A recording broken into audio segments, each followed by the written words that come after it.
Well, I think I said it can. I don't know whether it will.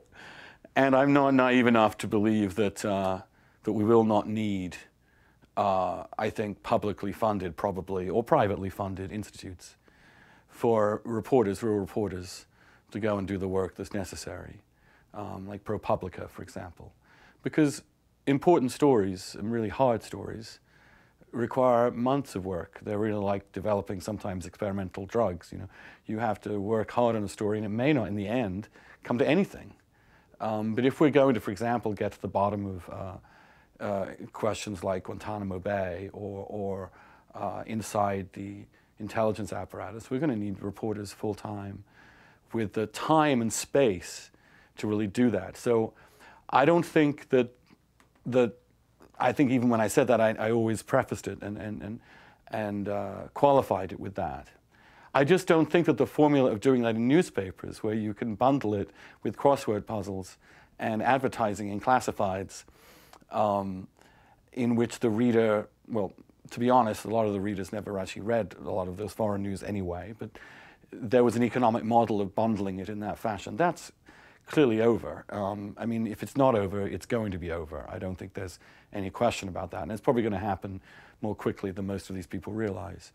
But therefore, however, readers in general don't get up in the morning and say, I'd like to read 4,000 words about why this particular detainee was mistreated, or what happened, or whether there is a legal basis for, let's say, targeting for killing Anwar al-Awlaki. They want some entryway into that. They need a narrative. They need a bundling that is not a newspaper. And in my view, the internet being a very peer-to-peer operation and a very human operation, the role of the individual writer in making sense of that and introducing people to that, and in being a hub for the relaying of that, which is really what editing and writing is sort of about anyway. It's finding a way to engage readers into stuff that can be kind of boring if presented in too dry a fashion. That is important. And then to have a really honest and open and interesting real-time discussion about it is I think, I mean, is amazing. I think the last couple of weeks,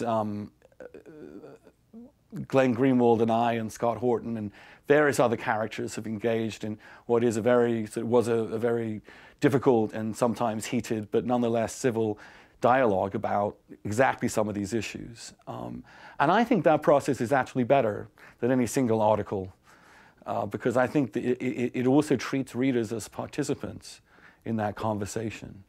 Now, of course, you're also going to get, because we're all human beings, shrieking propaganda sites and ghastly attempts to propagandize the news or to polemicize it or turn it into partisan digest. All that's going to happen too.